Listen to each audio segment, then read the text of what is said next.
Welcome to the Maritime Executives podcast series, In the Know. I'm Tony Munoz, Editor-in-Chief. Our Executive Corner podcast will provide conversations with top executives concerning events and issues that are shaping our industry today. We will also bring you up to speed with the latest news and editorials covered by the Maritime Executive. Welcome to the Maritime Executive Magazine podcast series, In the Know. I'm Paul Benecki, and today I'm joined by Barak Ben-Gal, the CFO of Saildrone Incorporated, for a conversation about his company's products and what they could do for survey operations. Barak, do you want to just start it off and tell us a bit about yourself and your career? Sure.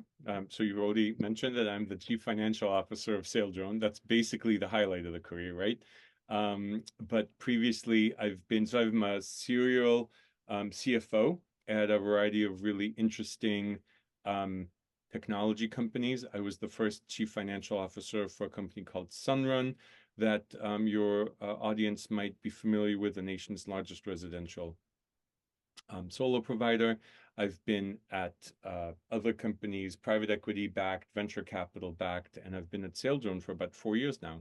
I'm very excited for the journey. Well, great. We're really happy to have you here with us. And so just for our audience, what is a Saildrone and what does it do? It's a very good question, and I'll tell you, a picture says 1,000 words. So if you look right behind me, you could see what a Saildrone is. It's basically an uncrewed surface vehicle. So you'll hear me saying USV because that just rolls much better off the tongue. And basically, it's a vehicle that we use for collecting ocean data.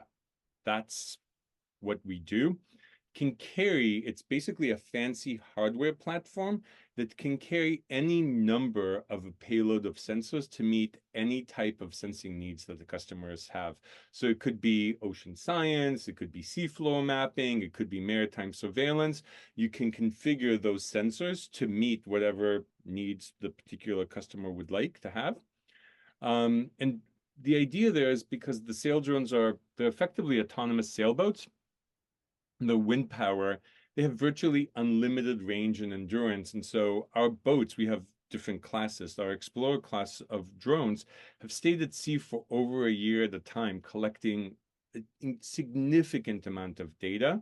Our USVs do not require a ship to be deployed, right? They could be deployed from any dock. They could return to any dock at the end of the mission. And so it's really important to realize that we as a data company can provide data from anywhere to anywhere.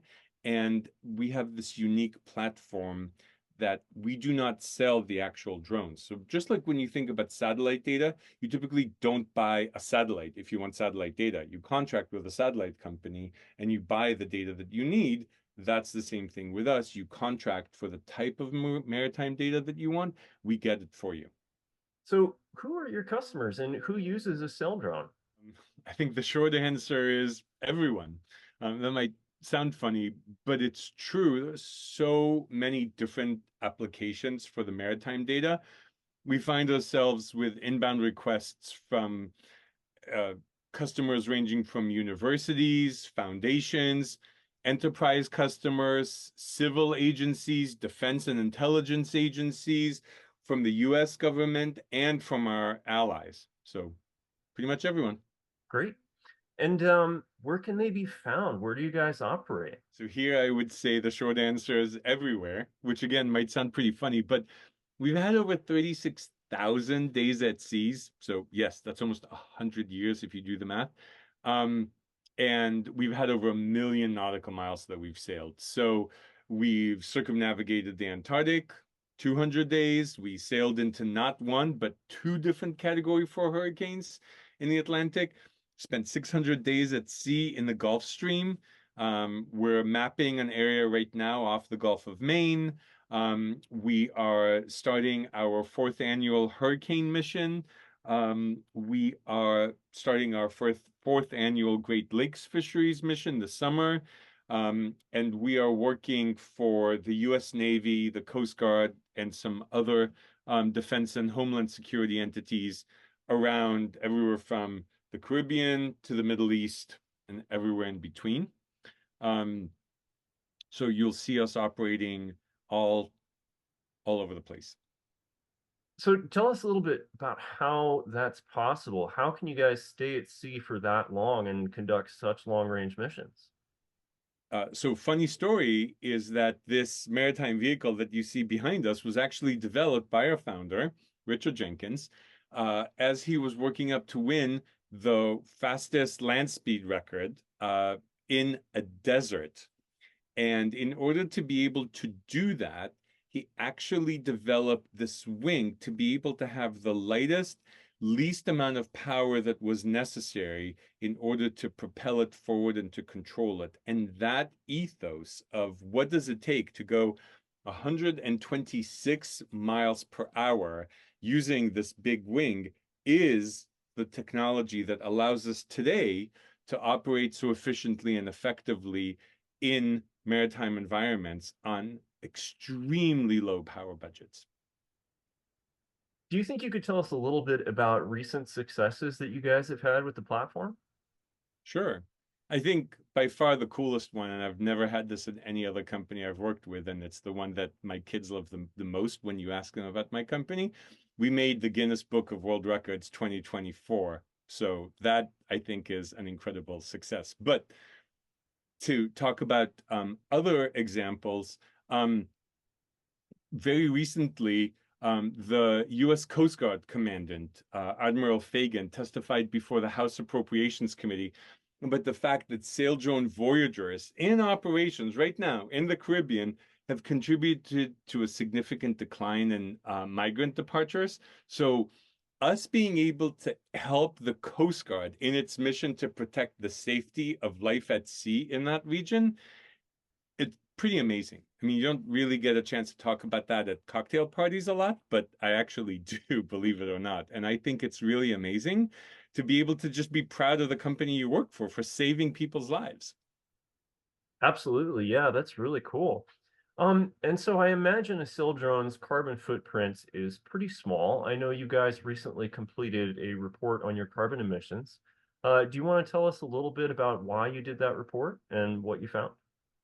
So absolutely. It's super exciting report. And spoiler alert, I'm going to tell you what our findings were first, and then I'm sure we could discuss them later. But we we we put an awful lot of effort into this, and we found that number one, Saildrone's carbon footprint is extremely low. In fact, we avoid, and there's some very specific language about reductions versus avoidance, etc. So we avoid 99.9% of the carbon that is emitted by comparable vessels during the same mission. So that's pretty impressive. And number two, even when you include our entire operation, so not just the Saildrones, but everything it takes to manufacture them, to operate them, to transport them. I even included our employee commute costs, right? Carbon emissions. We still, for every ton of carbon CO2 equivalents that we emit, we actually avoid almost a ton and a half. And that's pretty amazing results. And so it was a huge effort to get there. Took us about 2 years of work to get the first one, and now the following years are becoming a lot easier. And so that level of effort and that level of commitment is not something that we decided on lightly. And so you asked sort of, why did we do that? And I would say it's really carbon reporting was important to us for a bunch of reasons we'll go into in a second, but I think it should be top of mind for sort of any maritime business. So the SEC, for example, just came out with carbon reporting requirements for the publicly traded companies. If you're a private company, we happen to have an office in California. California created similar reporting requirements for private companies. And if you're operating in Europe, which I think many maritime companies do, Europe already has these in place for all the companies. For example, this is a requirement for winning maritime contracts with the UK Hydrographic Office, right? So for us, for Saildrone, our USV technology was invented as a carbon-friendly solution. That was the design, and we always suspected that that was the result, but we really wanted to know whether when you accounted for everything associated with the entire operations. We really were contributing to solving the carbon crisis, and we wanted to know by how much. And it's a really hard question to answer. You'll see that some of the other players in our space have come out with social media postings that claim to be carbon friendly, but you don't actually see any hard numbers supporting the claims, right? We had to work with not one, but two different consulting companies at the same time. We had to involve people from across our organization to get to a real understanding of the carbon impact, and we think it was worth the effort. For us particularly, like understanding carbon is important for any company, but part of our mission is working towards a healthy ocean and a safe, sustainable planet. Doing this report was one of the responsible things to do, very much aligned with our mission. Well, great. Do you want to delve into any further details about how much carbon Saildrone can save relative to a conventional research vessel? So it's a simple question, and I have a simple answer, which is that Saildrones avoid 99.9% of the carbon that's emitted by comparable vessels. But you would not believe the amount of time and effort that it took to get to that simple answer.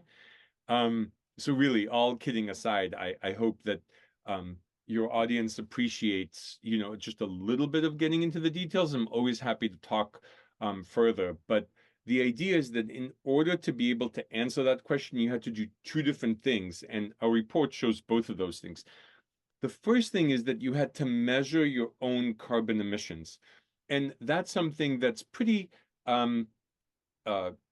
clear how to do. There's the greenhouse gas protocol, and there are these scopes. There's scope 1, there's scope 2, there's scope 3. For the people that know what I'm talking about, if you don't, you can look at our report. But scope 3 is extremely difficult to be able to measure. And I highly, highly, highly encourage your audience to actually measure scope 3, because you find that for the maritime environment, it is probably, at least for us, our scope 3s accounted for over 10 times the total amount of scope 1 and 2 combined. So really material, and your results would be quite skewed if you didn't get scope 3. Then, so that gives us the how much carbon do we actually emit. Then you had to figure out how much carbon do you avoid. And that's new guidance, by the way, that was just issued a year ago, actually just last March of 2023, by the World Business Council on Sustainable Development. And that's brand new guidance that requires you to design use cases for each type of something that you're trying to measure. For us, that's a type of mission that we put the USVs on. So in our case, we have 8 different types of methodologies, meaning 8 different kinds of use cases that we defined. And for each one of those, you have to define comparable vessels and a different type of math or an equation. And the calculations are really thrilling. You could talk about well to tank, tank to prop, the combination of both of those. You can get your average, anyway, auxiliary engines versus main engines. You could talk about your speed that you're calculating as you are transiting to a mission site versus off the mission site, calculations of distances. It really can be mind blowing to get into there. But we show all of them in our report. We have an extensive appendix, actually. And as I said, if anyone is seeking to do this, I'm happy to talk them through how we went about doing it. But that level of granularity really matters if you're trying to answer this question with any degree of certainty. And that's where I wish more people in the industry, certainly the ones playing in the USV space that are making some claims about this, I really would encourage them to go in and do this level of effort, because we need, as an industry, to understand the kind of impact that we're having. And so what's important is not just to understand how well you do in the operation of the actual drone versus the comparable ship, but really to compare your entire operations. And that's when I talk about the fact that we avoid almost 150% of the carbon we emit. This isn't what you asked, but in terms of trying to move us forward, I would tell you one of my most bewildering conclusion was that I don't know what to call that, right? So when I say that I avoid, by using Saildrone's solution, Saildrone avoids 100, like almost 1.5 tons of carbon for every ton of carbon that it emits. What do you call that? The guidance specifically forbids me from netting out the carbon that's avoided against the carbon that's emitted. So I can't call this carbon neutral, or I don't think you'd call it carbon positive or climate positive or earth positive. I'm not the marketing person. There's a reason why I'm the CFO, not the creative person here. But I need some way of being able to talk about this, because when you think about these kinds of technologies, obviously maritime technologies are huge. But when you think about, I mentioned earlier when you asked for the introductions, I was the CFO of a solar panel company, right? There are other companies, low carbon cement is a really big one, right? And we, as fast growing companies, are emitting a certain amount of carbon and are growing our carbon footprint as we grow quickly. But the amount of carbon we avoid increases even faster at a faster pace. I can't wait to get back on with you a year from now, or actually 6 months, because we're going to do our 2023 report a lot faster than it took us to do the first one, because we've created all this infrastructure. But I can't wait to get up here and say, for 2023, we avoided this percentage of of carbon emitted by comparable ships, and this much of the carbon that we actually emitted. Well, guess what? My carbon will have grown from 2022 to 2023, but the amount of carbon that I avoided will have increased by more than that. In order to take that forward into public policy, tax credits, any type of disclosures, marketing documents, right? Many of our customers would like to be able to say, hey, I did this mapping project, or I did the science project, or I'm doing a security project and I'm doing it at 0 carbon, or I'm doing it at a carbon, I'm actually avoiding carbon by doing this. And they don't have a way to speak about this. I don't have a way of speaking about this. And that to me seems like something that I would love to find other people in your audience, in the industry, in other adjacent industries that would love to sit down and help come up with a way of being able to classify companies that avoid more carbon that they emit, because there isn't a way of moving this forward and talking about the impact if you cannot even label what we've accomplished here. So I'll tell you a really interesting story. We worked with ABS to create a new classification for USVs, for uncrewed surface vehicles. And in being a category creator, you go into the ABS standards, right, for shipworthiness. One of the top ones is, how many life jackets do you have, right? You need to have one plus, however many for the capacity of passengers that you have. Well, our USVs don't carry any life jackets, and that's okay because there's no one to save on there. And so as a category creator, you had to work with the industry, establish standards in order to be able to say, wait, I need a different standard here. And that is what I am saying to the carbon reporting industry. Wait, I need a different standard here. I emit a certain amount of carbon and I'm measuring scope 1, 2, and 3, but I avoid more than I emit, and I don't know what to call it. Yeah, that's a very interesting question. And I'm sure there are lots of maritime companies out there who are facing similar questions. For example, carbon insetting for Yes, container shipping, right? Where they absolutely. will sell you a credit for carbon that you avoided by paying for somebody else's biofuel. The Exactly. emissions did not occur because of your action, but you didn't actually save any emissions yourself.